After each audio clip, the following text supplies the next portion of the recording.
Good morning. If I could have your attention this morning. Welcome to Eggs and Issues, our first Eggs and Issues breakfast of the new academic year.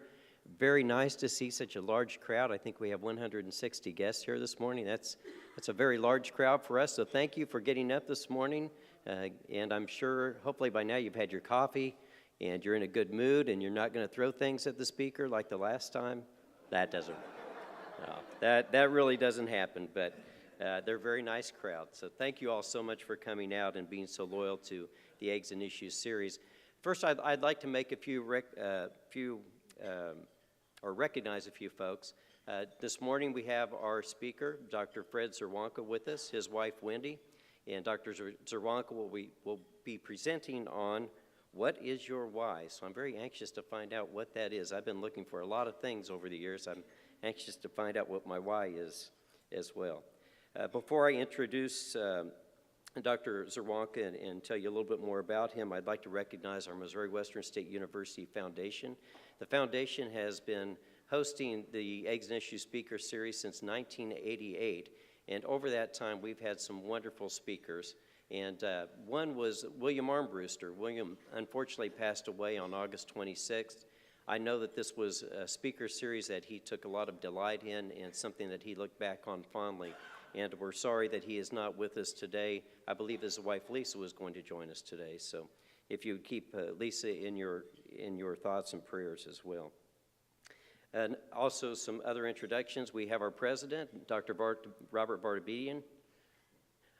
And you know, I was worried about saying Dr. Czerwonka, but I still can't say Bartabedian, so I don't know where this is going. So anyway. Members of the President's Cabinet this morning, Dr. Deanie Daffern, our Provost. Mallory Murray, our Director of Public Relations and Marketing. Shanna Meyer, our Vice President for Student Affairs. And some really short guy in the back of the room, Kel Fessler, who's our Vice President for Finance and Administration. We also have a few members of our Board of Governors here today. I know I saw Kylie Strow. Are there other members of our Board of Governors? If you'd please stand and be recognized.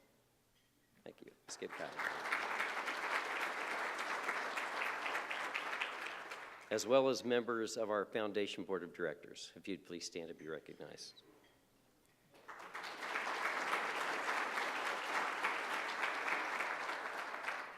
Just a couple of housekeeping announcements. After Dr. Czerwonka's presentation, there will be an opportunity for questions and answers, and we will have a couple of microphones around the room. We'd ask that if you do have a question, you'd raise your hand. Someone will bring a microphone to you. We're taping this morning's presentation, so we'd like to get that on tape as well. And if you'd also, as a courtesy to our guests and for taping purposes, please turn off all cell phones this morning. And now it would be my pleasure to introduce Dr. Fred Czerwonka. Dr. Czerwonka began his duties as superintendent of the St. Joseph School District this past July.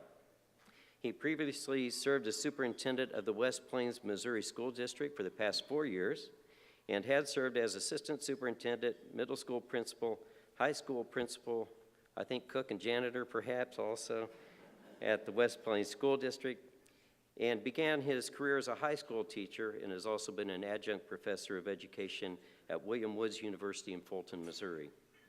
Dr. Czerwonka received a Master of Education in Educational Leadership and Administration from Freed-Hardeman University in Henderson, Tennessee, and a Doctor of Education in Educational Leadership and Administration from St. Louis University.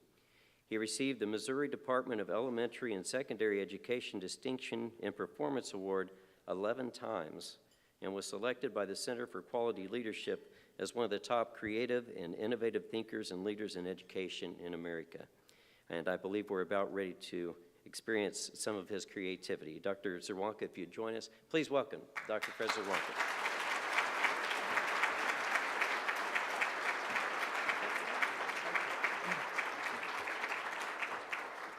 I was going to ask, where did you get that information? But thank you so much. Before I would begin, I would like to thank a few people, and one of them is about to walk in the room, Mr. Scott Gray. If you would, give Scott a round of applause. He cooked our food for us this morning. Thank you, Scott. He does a fabulous job here, and Dr. Vardabedian and Missouri Western, thank you so much for inviting me to speak, and your team. I'm honored to be here. I would like to introduce a few of my team, and if I could, just have my administrative team stand up for just a second where you're at so the people here can see. This is one of the most phenomenal administrative teams in America right there. Great people.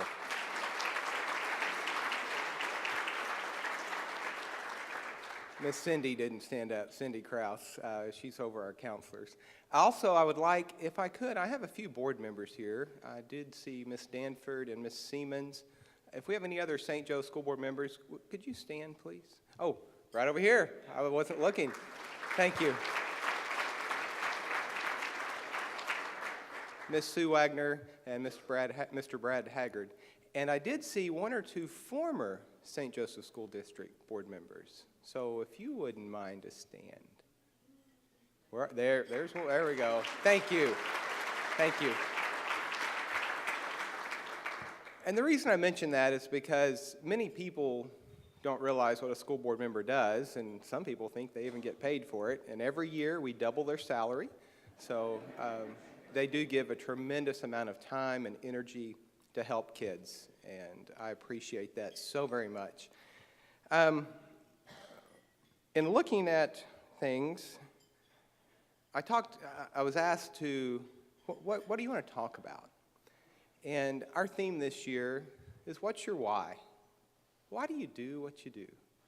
Why do you get up in the morning and take in the breath and put energy forward? I'll share a story this morning. We do a thing at our house in the evening, it's called Good Things, and we talk about what was your best thing for today, and then we kind of lay out the next day. And we have 3 children. Our oldest will be 24 Saturday, so we're excited about that. He is married and has 2 children, so we have 2 grandbabies, a 3-year-old and a 1-year-old, and they are the best. I do have I know there's some new grandparents. Miss Danford is a 2-week-old grandparent, yeah, to little Jude. And I saw Alonzo. Alonzo is a grandparent as well. They had a grandbaby. Alonzo Weston had a grandbaby just last week. But we love our grandkids. They're awesome. We have a daughter who is 19. She's a sophomore in college. And we are excited she'll be home tomorrow. She's been at the university. She'll be home tomorrow, but she's going to Italy on Tuesday for the fall. She's studying abroad. So we're going to have a celebration Saturday for a birthday and one that's going away. And we have a son that's a junior at Central. So 3 children. My wife and I will celebrate 25 years of marriage this year, so we're excited about that. But going back to last night, I talked about good things and, what's your plans for tomorrow? And, plan to get up about 5:30, going to hit the road and so forth. I asked my son, I'm going to get up at 5:30. Remember, he's 16. And it was 6:20. I said, Cale, I'm leaving the house. There's not a light on down his hallway or anything. Okay, I'm getting up. I go pour my cup of coffee, grab my coat, heading out the door. Cale, 6:25. Yeah. I said, and my team will understand this. Cale, do you know when the average man becomes extraordinary? What? I said, you know when the average man becomes extraordinary? It's when he gets up and does things before the average man. So I would encourage you to become extraordinary today and get out of bed. So with that, the lights came on, and he was going to be extraordinary today. I ask you, what is your why? Why do you do what you do? What makes you want to do the things that you do? See, I'm guided by one North Star, and it's what's best for kids. What is best for kids? Because kids are our future. They're our future. They're something that we'll send to a time that many of us will never see. But that's what we're guided by, putting kids first, doing right by children. In that, I think of who are you? Who are you? See, I want to be my children's who. I want to be my wife's who. I want to be my grandkids' who. This summer, we had an opportunity to spend some time with our grandkids and got to go to Chick-fil-A. And one of my favorite pictures, my wife took this picture as me and my grandson sitting across the table from each other eating an ice cream cone. I want to be his who. I want to be his Poppy when he says, Poppy, let's go play. Let's go play with Legos. And that's Legos for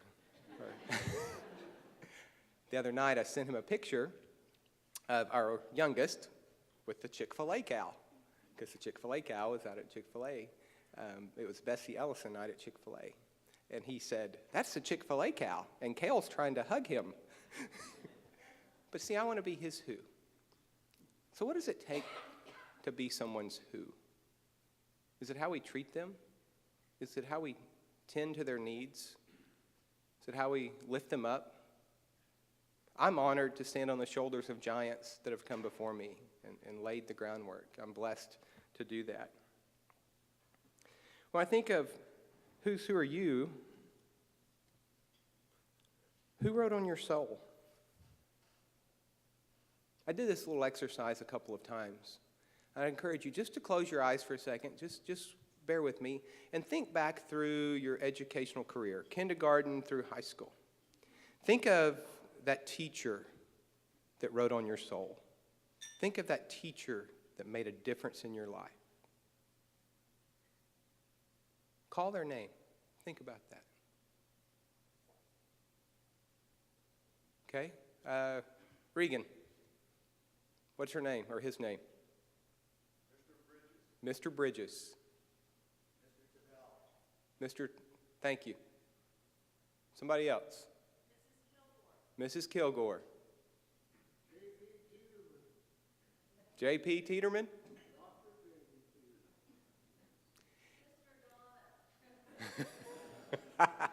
Some of them may be in this room. When you think of that, see, everybody can recall those people. Every single person can have those people. And you think of the teachers you had from kindergarten all the way through 12th grade. And think of the ones that wrote on your soul. They were your who. But you might have been their who too. See, in our life, in our kids' lives as well, we have many clouds. We have many things that, it was cloudy this morning. I was grateful for the rain yesterday and last night. But what happens when the sun is shining after it rains? It's a beautiful rainbow. And my goal is to be that rainbow for kids, to be that rainbow in their life amidst all the clouds.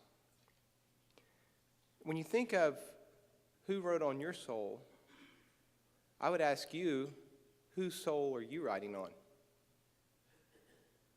Who are you writing on? Who are you making a difference for? Is it your neighbor? Is it your friend at Sunday school? Is it a kid at church? Who are you writing on? What's your why? Who's your who? Who are you? Who are you writing on? And then I would ask, as you reflect on that, think about how deeply you're writing on them. Because sometimes we don't realize the impact we make on each other, on our children. See, I was trying to shake everyone's hand, and I missed a couple of the board members that came in, and I didn't know that. But I made sure to remember Miss Martha, Miss Pat, and Miss Ellen. And they're sitting right here. Who are you writing on? And what are you writing on them? Think about that. Our kids are a direct reflection of the way we treat each other. We have a goal, our team and I, we have a goal of getting to a building, a school building, every single day and shaking hands to kids and parents and welcoming them into the building. And we work very hard at that. We have a goal of giving each other affirmations and kids, and it's working. just last week at one of the middle schools, we had kids giving their teachers affirmations. Yesterday at Bodie Middle School, it was a day of service, and they were going out serving other schools, the elementary schools. We have staff members giving staff members affirmations. And we have staff members who receive them, and they sometimes they're, oh, am I supposed to get this? No, we want you to know that you're making a difference in the lives of kids. So who are you writing on, and what are you writing on them, and how deeply do you write on them? And I would tell you, when you're sitting there thinking, where does this play into my world? This guy's up here talking about education and kids. Think about how this would apply to you. I'm looking at Sharon. Sharon, think about how this applies to you, because Sharon has written on me a little bit in a great way. But I think of that, and I want you to know you can be the who. You can be that who. You can be the who that takes care of people. This is a fabulous community, one of the most giving communities I've ever seen. And you can be that who. You are. Sometimes you are and you don't realize it. A friend of mine gave me this quote, and I put it in my little journal. I call it, this is a moleskin. I write this in here, and it goes so well with this. Be who you are and say what you feel, because those who mind don't matter, and those who matter don't mind. Be who you are and say what you feel, because those who mind don't matter, and those who matter don't mind. Dr. Seuss. So I think of that, and sometimes we're doing things in fear of what someone else will think, and when in reality we know what's best for children. You see, we also have a goal, because we want to be the best for the world, not the best in the world. And that's our team's goal. And our team is, from our board to our administrators to our teachers, we have fabulous teachers that take care of our children. And we're so excited and blessed to have them. I'll end with this. I know we want to leave a little bit of time for some questions. But it's another Dr. Seuss quote. And I like to mention it to teachers and to kids. You're off to great places. Today is your day. Your mountain is waiting, so get on your way. So, thank you. I would encourage you as you start this week, or it's kind of as we wrap up the end of the week, and we're getting closer to New Year's, and we always wait till New Year's to develop that resolution. You don't have to wait till January 1st. But I would encourage you to think about what's your why, who's your who. Let them know. Write them a note. No matter their age, no matter how long it's been. If it's one of those teachers, send them a note. Send them a note to their significant other or to their children to let them know that they wrote on your soul. I would ask you to think about who are you? And I would hope that you would want to be the who for somebody else. So thank you for having me. It's been a blessing and a pleasure. And I see some gentlemen with the mic, so please feel free to ask questions. Yes, sir.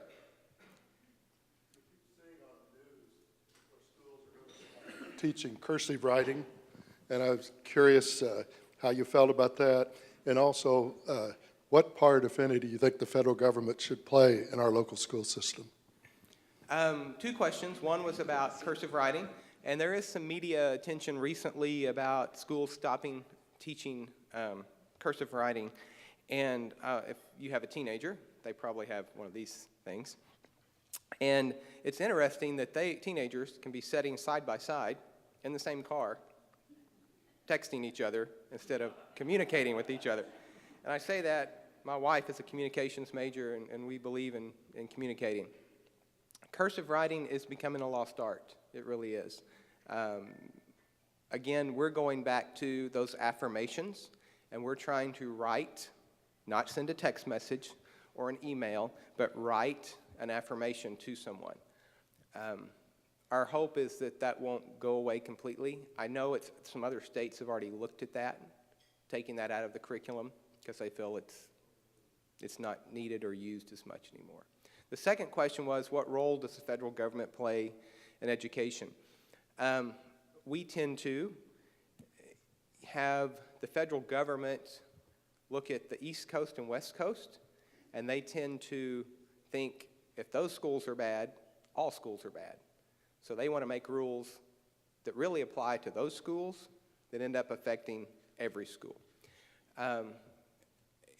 It's very difficult. When you look at our overall budget, we get a small portion from the federal government, but they want to have lots of unfunded mandates. They want to mandate that you do this, this, and this.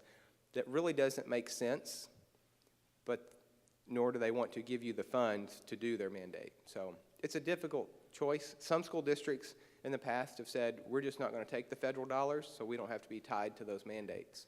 Then they come back later and find a loophole and say, well, now you have to do the mandate, and you didn't get any of the dollar to do it with. So I will tell you, you do an excellent job educating children here. All of the schools do. We would like to educate the children here without the federal government overreaching and helping us so much. Other questions? Right here.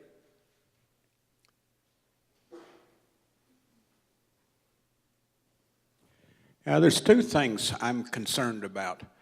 One, the health of the young kids and the amount of fuel spent on busing kids around.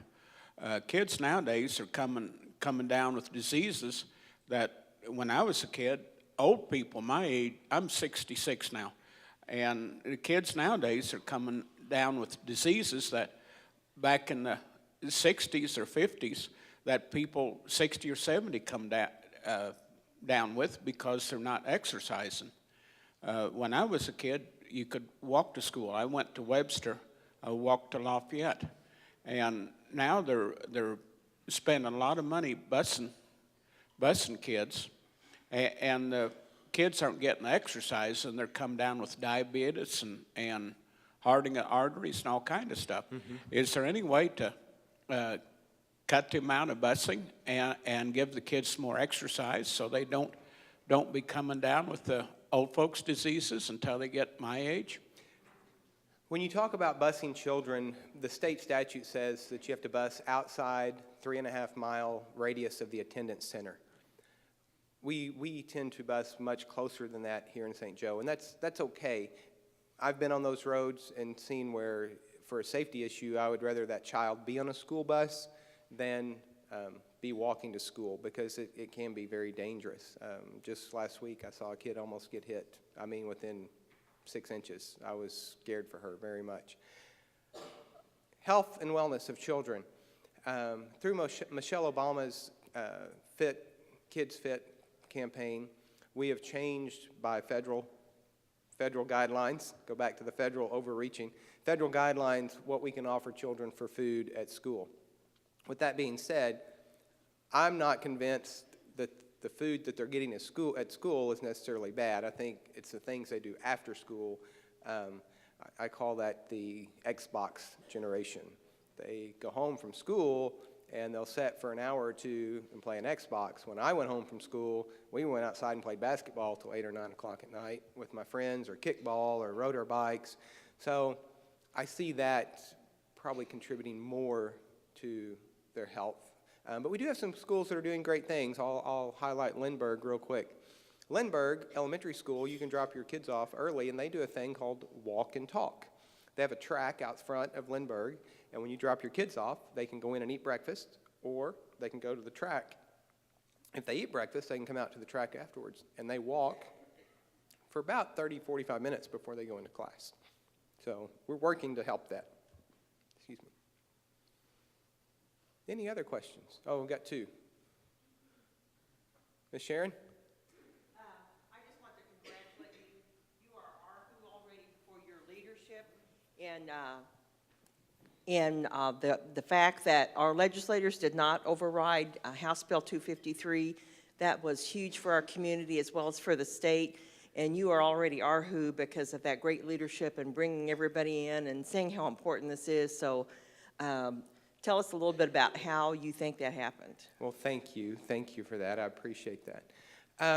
It puts the school in a difficult position because we want to be for lowering taxes. We're the largest taxing entity in the city, in the community. So we don't want to come across it, we want more taxes. But the way they were going about that, the withholding dollars from the district and then even more, millions of dollars to be withheld, was going to impact us greatly. So with that, we went to the legislators. Actually, Steve Huff, and many of you know Steve, he does a phenomenal job, had meetings set up with the legislators from Dallas to Pat, and were able to come in and visit and express our views, and I think that really helped. So thank you for saying that. I appreciate that. First of all, I believe that we should have legislation preventing minors from joining social network sites, whether with their name or fictitiously. And that being said, I have a middle schooler. My son goes to Bodie, and he was issued his laptop yesterday. And I asked him if they blocked Facebook. And he said, yes, they told us that they did, but I was able to get on. What is our school district, how is our school district treating that? How do you look at it, social network sites for minors? Again, I believe they shouldn't be able to drink.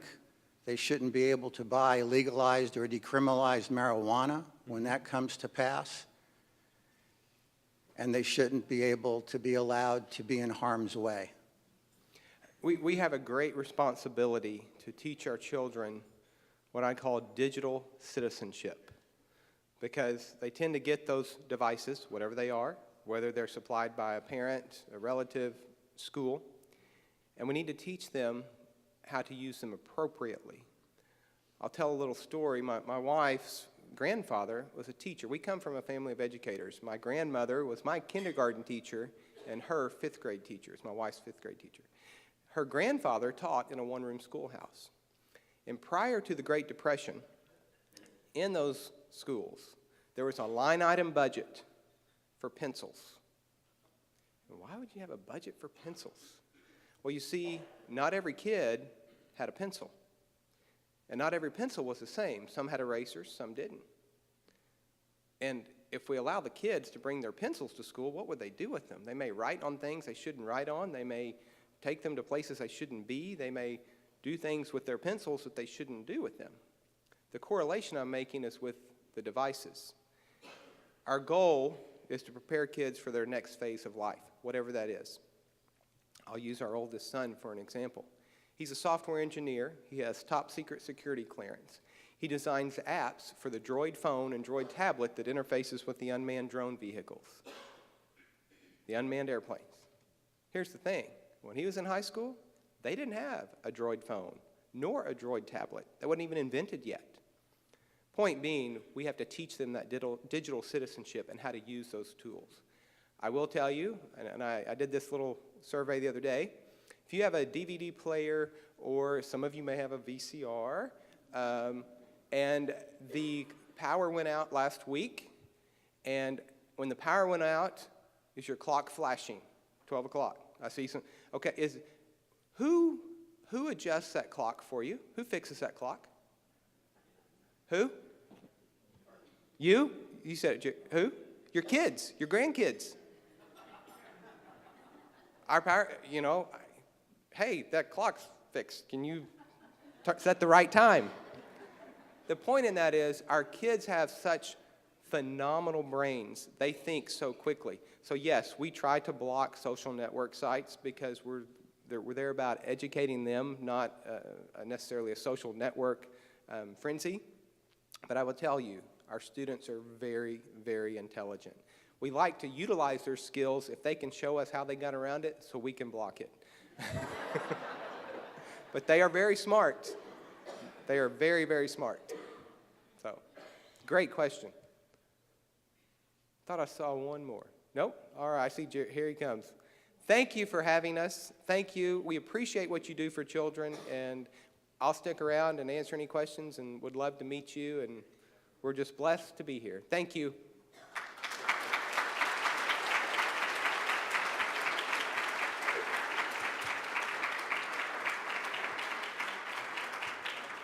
Well, I think in St. Joe, we should feel very blessed to have Dr. Czerwonka and his wife Wendy here, and thank you for caring for our young children. And Dr. Vartabedian, you are my who, so if I can, just see it. And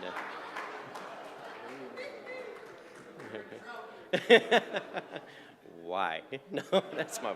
It's just, on the table on the south wall are several university publications. We would encourage you to take those with you. There's some information there that we hope that you will read and learn more about the university. There's also a sign-up sheet if you're not on our mailing address or email address list for the Eggs and Issues breakfast. You can surely sign up on one of those forms or both of those forms if you'd like communication in both ways. Before we leave, if I could just brief you on a few upcoming events.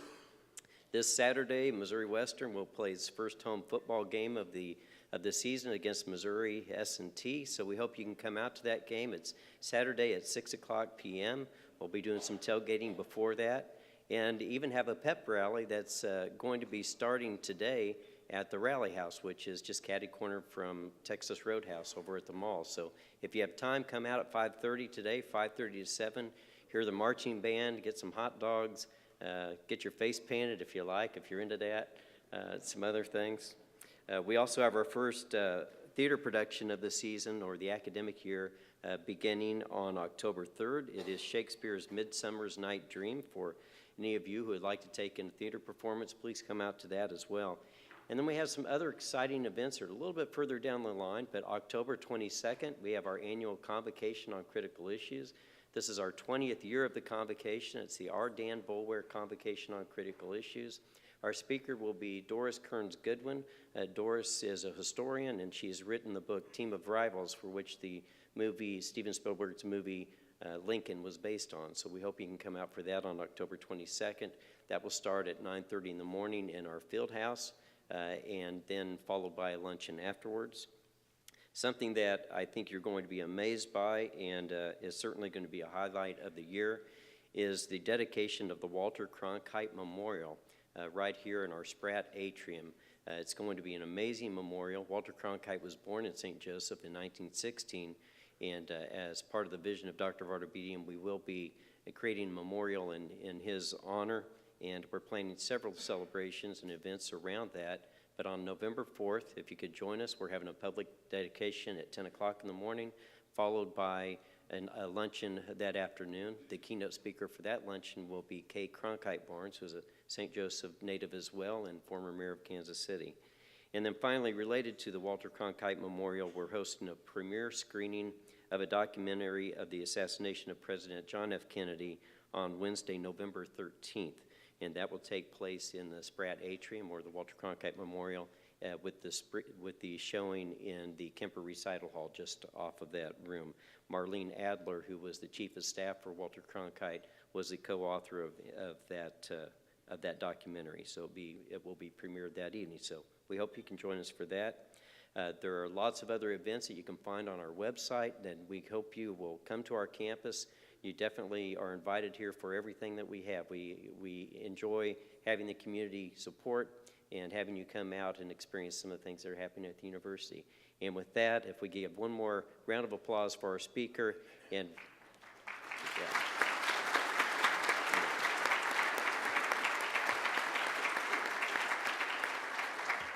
Thanks, and we hope to see you at our next Eggs and Issues breakfast in the spring.